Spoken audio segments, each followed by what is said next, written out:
Grandmother. It's a fairy tale by Hans Christian Andersen. Grandmother is very old. Her face is wrinkled, and her hair is quite white. But her eyes are like two stars, and they have a mild, gentle expression in them when they look at you, which does you good. She wears a dress of heavy, rich silk, with large flowers worked on it, and it rustles when she moves. And then she can tell the most wonderful stories. Grandmother knows a great deal, for she was alive before father and mother, that's quite certain. She has a hymn book with large silver clasps, in which she often reads. And in the book, between the leaves, lies a rose, quite flat and dry. It is not so pretty as the roses which are standing in the glass, and yet she smiles at it most pleasantly, and tears even come into her eyes. I wonder why Grandmother looks at the withered flower in the old book that way. Do you know? Why, when Grandmother's tears fall upon the rose, and she is looking at it, the rose revives and fills the room with its fragrance. The walls vanish as in a mist, and all around her is the glorious green wood, where in summer the sunlight streams through thick foliage. And Grandmother, why she is young again, a charming maiden, fresh as a rose, with round rosy cheeks, fair bright ringlets, and a figure pretty and graceful. But the eyes, those mild saintly eyes, are the same. They have been left to Grandmother. At her side sits a young man, tall and strong. He gives her a rose, and she smiles. Grandmother cannot smile like that now. Yes, she is smiling at the memory of that day, and many thoughts and recollections of the past. But the handsome young man is gone, and the rose has withered in the old book. And Grandmother is sitting there, again, an old woman, looking down upon the withered rose in the book. Grandmother is dead now.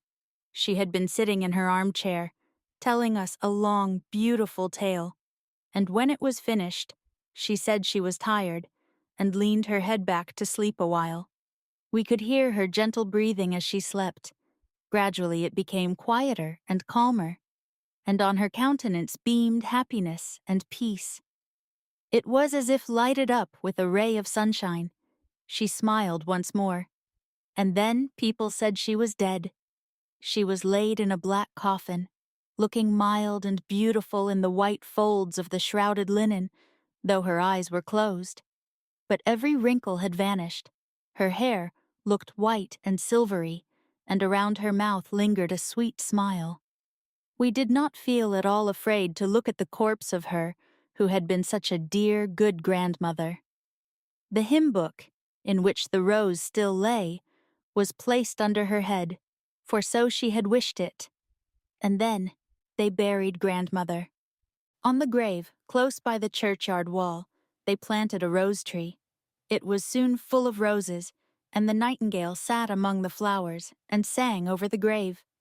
From the organ in the church sounded the music and the words of the beautiful psalms, which were written in the old book under the head of the dead one. The moon shone down upon the grave, but the dead was not there. Every child could go safely, even at night, and pluck a rose from the tree by the churchyard wall. The dead know more than we do who are living. They know what a terror would come upon us if such a strange thing were to happen, as the appearance of a dead person among us. They are better off than we are. The dead return no more.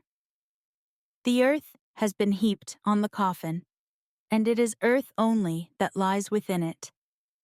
The leaves of the hymn book are dust, and the rose, with all its recollections, has crumbled to dust also. But over the grave, fresh roses bloom, the nightingale sings, and the organ sounds, and there still lives a remembrance of old Grandmother, with the loving, gentle eyes that always looked young. Eyes can never die. Ours will once again behold dear Grandmother, young and beautiful as when for the first time she kissed the fresh red rose that is now dust in the grave.